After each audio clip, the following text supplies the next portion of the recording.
Hello and welcome to Wheel Thing TV. I'm Dave Knoll. And welcome to Wheel Thing TV. This is the Lexus GSF 10th anniversary edition, and it's a unique dull metallic grey paint, complete with big Michelin rubber blue painted stoppers with the F logo on there.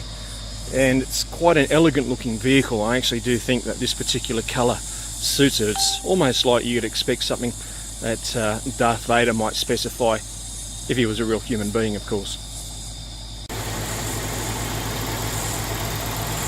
Nothing much to look at on the inside. And take away that plastic shroud, you've got a 5-litre V8, heaps of power as I mentioned, 351 kilowatts at a stratospheric 7,000 RPM, and it really does change the driving performance by going up so high. It's almost like a 3-stage where off the line it's quick, it just feels like it could be a little bit quicker. All of a sudden it feels like there's a valve change and more power comes on stream, and then even again it launches harder and you get this real bellow through the exhaust pipes. A couple of aero aids for the car. It's definitely capable of some pretty rapid times considering the huge amount of power, 351 kilowatts, and that's at 7,000 RPM, over 500 Newton meters, but that's also quite high up as well. That's somewhere around 4,000 to 5,000 RPM, and with these little bits and pieces, as you can see, bolted on, they'll certainly do the job.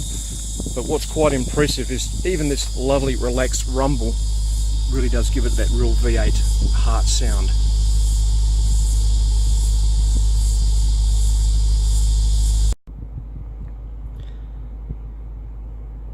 As is the want for Lexus of late, they have this rather large widescreen screen that is quite easily accessed via the mouse pad here, but as per usual the mouse pad itself is just that little bit too fiddly. You need just that little bit of extra pressure to move across, and if you go into the menu system, for example, and we get this and you want to get into info, it'll just need that little bit of push sometimes. As you can see, it's just going that little bit too far every time to do so.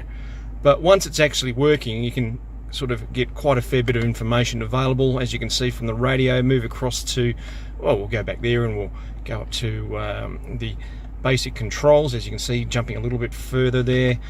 And again, we've got just stuff that doubles up from what you have here to the touchpad, and it's not a bad idea, and when it actually works, it works pretty well.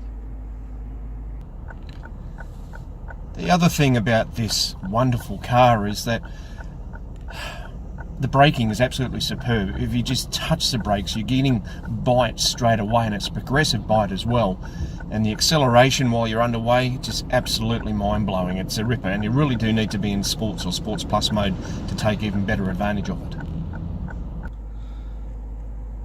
A very sporting looking design here for the dash display, and it's really quite handy in the fact that you've got an LCD screen there. If we go to the center dial on the console and we go to our sport and our sports plus, and as you'll see, you've also got torque and snow modes as well. If we hit the torque button, and just to even go that little bit further, if we move this across, and if I think it's, there we go, and that actually moves around left to right when you're out on the road, and with that varying choice of torque display there as well, and even down to the fact that you can go for lap times.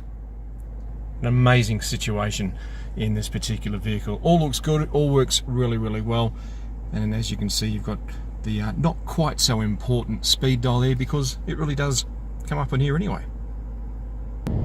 When you're out on the freeway in this Lexus machine, it's supple, it's smooth on the road. It helps obviously when you have smooth tarmac as well, but it's such a delightful boulevard cruiser. It just crawls along quietly, unobtrusively, and just feels like it's part of your body. You've got this extension to your feet and your hands, where if you feel like you just need to go, it goes. If you feel like you need to stop, it stops, and it all does it without fuss.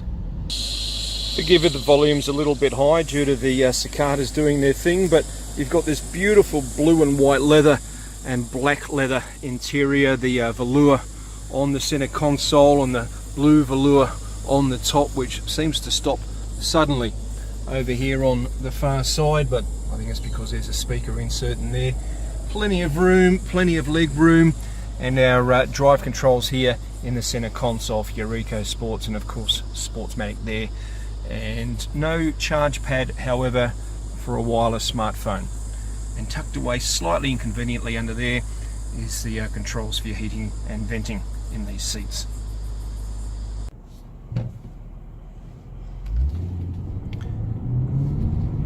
There's a lovely deep-throated rumble, and you can see that display of the torque going from left to right in that display, and it just really shows that the whole car is working actively to provide as much safety as possible. Starting at around $155,000 plus on roads, it's a lot of money, and again it's that question of value versus some of the other brands. It goes like stink, it handles like stink, flat, composed, supple, never unobtrusive in the way that it just reaches out and says this is a fun car to drive. It really is a heck of a lot of fun. The fact that you can really boot it out of a tight turn and just feel like you've got absolutely nothing to worry about is just such one of these confidence instilling pieces of what technology does with our cars nowadays. But it's that cost, 155 plus on roads, compared to a few other cars around. It might be a bit of an ask, but how much do you want to pay for good fun? For Will Thing TV, I'm Dave Knoll.